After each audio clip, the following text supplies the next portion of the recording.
नमस्कार, चुनावी विश्लेषण में आपका स्वागत है। और तेलंगाना में क्या बड़ा उलटफेर 2023 में होने जा रहा है, क्योंकि इसी साल विधानसभा चुनाव होने हैं।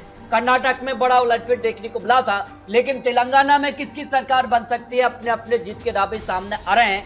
119 सीटों का ओपिनियन पोल भी सामने आ चुका है, लेकिन कांग्रेस ने हाल ही में 6 गारंटियों के दम पर यहां तेलंगाना में सरकार बनाने का दावा कर दिया है। तो किसके जीत के दावे में कितना दम है, इस पर कुछ महत्वपूर्ण आंकड़े सामने आ चुके हैं। तेलंगाना को लेकर कांग्रेस ने यहाँ पर जो है महा रैली की है और इस हिसाब से किसके दावे में कितना दम है, लेकिन जिस खास से जन सैलाब कांग्रेस की रैली में देखने को मिला था, उसके बाद कांग्रेस क्या तेलंगाना में सरकार बनाने में सफल होगी, क्योंकि 6 गारंटी के दम पर कांग्रेस दावा कर रही है। जिसमें अगर बात की जाए घर बनाने के लिए अब 5 लाख सहायता तेलंगाना के लिए यहाँ पर जो आंदोलन सेनाइयों ने किया था, उनको 250 स्क्वायर फीट जो है जमीन यहाँ पर मुहैया कराई जाएगी। इसके अलावा अगर बात की जाए तो दूसरा जो बड़ा वादा है, यहाँ पर महिलाओं को अब यहाँ पर 25 रुपए प्रति माह मुफ्त बस गैस सिलेंडर सिर्फ 500 रुपए में देने का वादा यहाँ पर तेलंगाना में कांग्रेस ने कर दिया है। कर्नाटक की तर्ज पर तेलंगाना में सरकार बनाने का दावा कांग्रेस कर रही है। इसके अलावा अगर बात की जाए तो 200 यूनिट मुफ्त बिजली का भी वादा कांग्रेस ने तेलंगाना में किया है।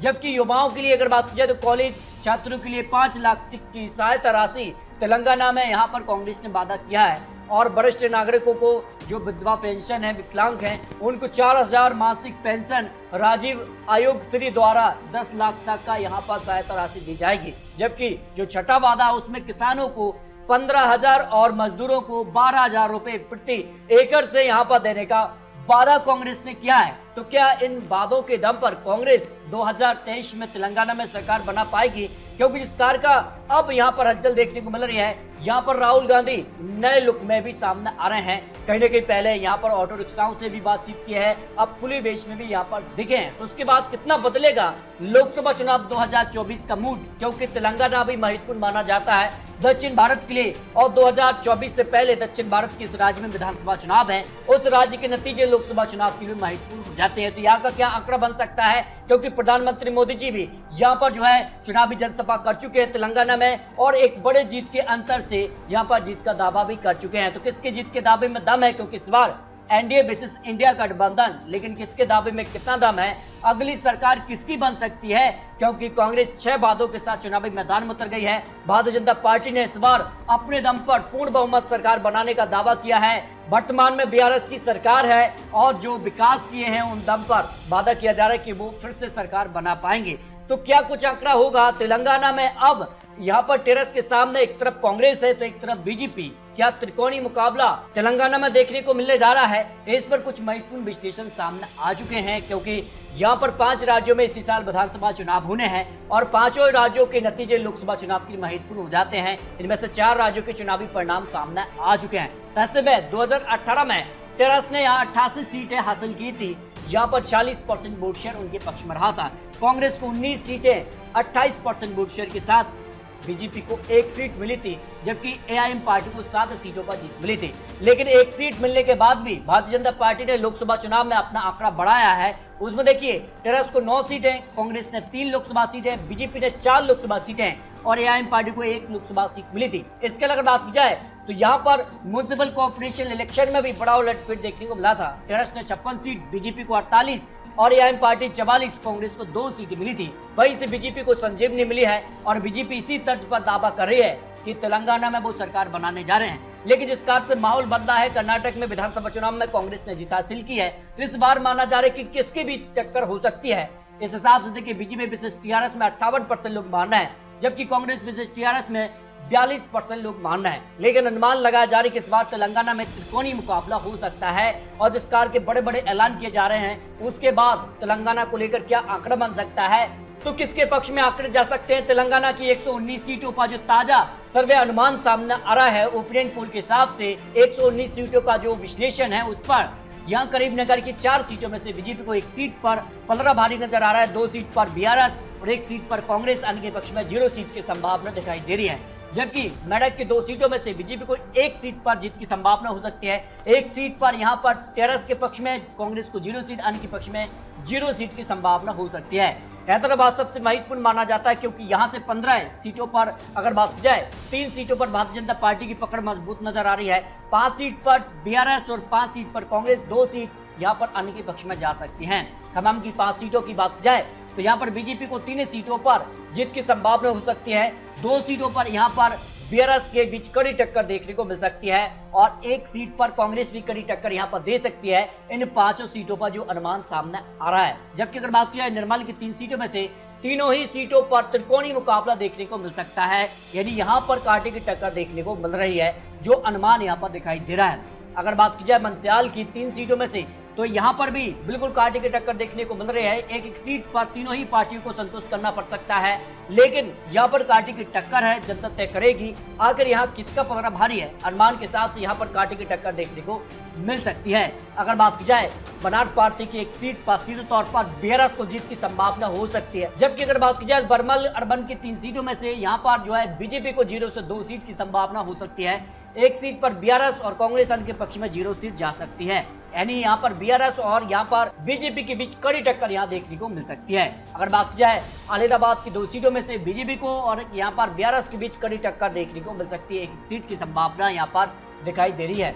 यहाँ दादी बोगीर की 2 सीटों में से दोनों सीटों पर बीआरएस का पलड़ा भारी नजर आ रहा है। बीजेपी, कांग्रेस और अन्य के पक्ष में 0-0 सीट की संभावना यहाँ पर हो सकती है जो अनुमान सामने आ रहा है। अगर बात की जाए रंजना सिलसिला की 2 सीटों में से 1 सीट पर बीजेपी और 1 सीट पर बीआरएस का पलड़ा भारी नजर आ रहा है और दोनों के बीच कड़ी टक्कर यहां पर देखने को मिल सकती है।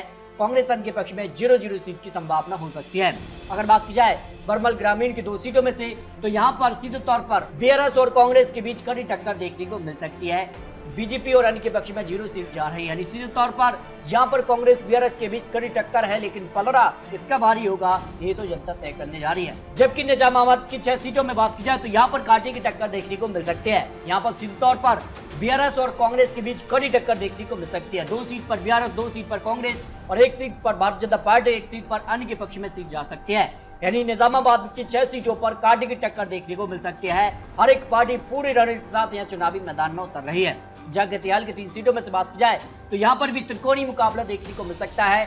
3 सीटें, तीनों ही पार्टियों के पक्ष में 1-1 सीट की संभावना हो सकती है, लेकिन किसके पाले में आंकड़े जाएंगे ये काफी महत्वपूर्ण हो जाता है। फिलहाल कांटे की टक्कर यहाँ देखने को मिल सकती है। अगर बात की जाए जुगलमा अग्रवाल की 2 सीटों में से दोनों सीटों पर बीआरएस का पलड़ा भारी नजर आ रहा है, लेकिन बीजेपी और कांग्रेस भी यहाँ पर कड़ी टक्कर दे सकती है। सिद्धपेट की 4 सीटों में से बीजेपी को यहाँ पर 2 सीटों की संभावना दिखाई दे रही है। 1 सीट पर बीआरएस और 1 सीट पर कांग्रेस को जीत की संभावना हो सकती है। अन्य के पक्ष में यहाँ पर 0 सीट जा सकती है। तो इस अगर बात की जाए सिद्धपेट पर भारतीय जनता पार्टी को बढ़त देखने को मिल सकती है। अगर बात की जाए कमरेड्डी की 3 सीटों में से 2 सीट पर बीआरएस और 1 सीट पर कांग्रेस को जीत की संभावना हो सकती है, यानी बीआरएस और कांग्रेस के बीच यहाँ पर कड़ी टक्कर देखने को मिल सकती है। बीजेपी और अन्य के पक्ष में यहाँ पर 0-0 सीट जा सकती है। अगर बात की जाए धर्तरी की 5 सीटों में से बीजेपी को यहाँ पर 1 सीट मिल सकती है, कांग्रेस को 2 सीट पर बीआरएस का पलड़ा भारी हो सकता है, अन्य के पक्ष में 0 सीट जा सकती है। यानी यहाँ पर भी त्रिकोणीय मुकाबला देखने को मिल सकता है जो अनुमान ओपिनियन पोल तेलंगाना को लेकर सामने आ रहा है। जबकि अगर बात की जाए सूर्यापेट की 4 सीटों में से 1 सीट पर भारतीय जनता पार्टी, 2 सीट पर बीआरएस और 1 सीट पर कांग्रेस को जीत की संभावना हो सकती है। यानी यहाँ पर भी त्रिकोणीय मुकाबला देखने को मिल सकता है जो अनुमान सूर्यापेट की 4 विधानसभा सीटों पर लगाया जा रहा है। अगर बात की जाए जयशंकर भूपापल्ली की 2 सीटों में से 1 सीट पर भारतीय जनता पार्टी और 1 सीट पर जो है बीआरएस का पलड़ा भारी नजर आ रहा है। कांग्रेस अन्य के पक्ष में 0-0 सीट की संभावना हो सकती है। अगर बात की जाए नलगोड़ा की 6 सीटों में से बीजेपी को यहाँ पर 1 सीट, 3 सीट पर बीआरएस और 2 सीट पर कांग्रेस का पलड़ा भारी नजर आ रहा है, लेकिन अनुमान के हिसाब से भारतीय जनता पार्टी, बीआरएस और कांग्रेस के बीच यहाँ पर कड़ी टक्कर देखने को मिल सकती है। पलड़ा किसका भारी होगा ये काफी महत्वपूर्ण हो जाता है। अगर बात की जाए कुमारम भीम की 2 सीटों में से 1 सीट पर भारतीय जनता पार्टी और 1 सीट पर बीआरएस का पलड़ा भारी होगा, अन्य के पक्ष में और कांग्रेस के पक्ष में 0-0 सीट की संभावना हो सकती है। महबूब नगरी की 5 सीटों में से बीजेपी को यहाँ पर 1 सीट मिल सकती है, 2 सीट पर बीआरएस, 1 सीट कांग्रेस और 1 सीट अन्य के पक्ष में जाने की संभावना दिखाई दे रही है। यानी यहाँ पर भी त्रिकोणीय मुकाबला देखने को मिल सकता है और यहाँ की जनता किसके पक्ष में जाएगी ये काफी महत्वपूर्ण हो जाता है। इस तरह से अगर बात की जाए तो तेलंगाना को लेकर जो अनुमान ओपिनियन पोल सामने आ रहा है उस हिसाब से तीनों ही पार्टियों में त्रिकोणीय टक्कर देखने को मिल सकती है। 2018 में जब सबसे ज्यादा सीटें बीआरएस के पक्ष में रही थी, कांग्रेस से 19 सीट और भारतीय जनता पार्टी ने 1 सीट हासिल की थी। लेकिन इस हिसाब से अगर बात की जाए जिस प्रकार का माहौल बदल रहा है और प्रधानमंत्री मोदी जी अब तेलंगाना चुनावी मैदान में उतर गए, इस कारण से भारतीय जनता पार्टी को यहाँ पर जो है काफी बड़ी जीत की संभावना दिखाई दे रही है, लेकिन बहुमत का आंकड़ा किसी भी पार्टी को मिलता नजर नहीं आ रहा है और इस खास से अब बीआरएस का आंकड़ा घटता नजर आ रहा है और बीआरएस का जो वोट शेयर है वो कांग्रेस के पक्ष में जाता नजर आ रहा है। निश्चित तौर पर कांग्रेस यहाँ कड़ी टक्कर दे सकती है, भारतीय जनता पार्टी की भी यहाँ पर सीटों में इजाफा जबरदस्त देखने को मिल रहा है और बीआरएस की सीटों में यहाँ पर गिरावट देखने को मिल रही है और रानी के पक्ष में ही 5 से 10 सीट जा सकती हैं। तो श्रेष्ठ तेलंगाना को लेकर 119 सीटों का जो अनुमान ओपिनियन पोल सामने आ रहा है, उस हिसाब से तेलंगाना में भारतीय जनता पार्टी, बीआरएस और कांग्रेस के बीच कड़ी टक्कर देखने को मिल सकती है। फिलहाल आपको बता दें, ये चुनावी आंकड़े, चुनावी अनुमान है, जनता तय करेगी तेलंगाना में किसकी सरकार बनेगी। फिलहाल आंकड़ों के हिसाब से तीनों ही पार्टियों में कड़ी टक्कर देखने को मिल रही है, लेकिन आपको क्या लगता है यहाँ किसकी सरकार बन सकती है? टेरस का पलड़ा भारी होगा क्या? भारतीय जनता पार्टी यहाँ पर पहली बार तेलंगाना में अपनी पूर्ण बहुमत सरकार बना पाएगी क्या? कांग्रेस जो 6 वादे किए हैं उस दम पर कांग्रेस क्या तेलंगाना में या सरकार में वापसी कर पाएगी? ये काफी महत्वपूर्ण हो जाता है। आपको क्या लगता है? अपनी राय रखिए। मिलते दोस्तों और लेटेस्ट और महत्वपूर्ण विश्लेषण के साथ, तब तक के लिए जय हिंद, जय भारत।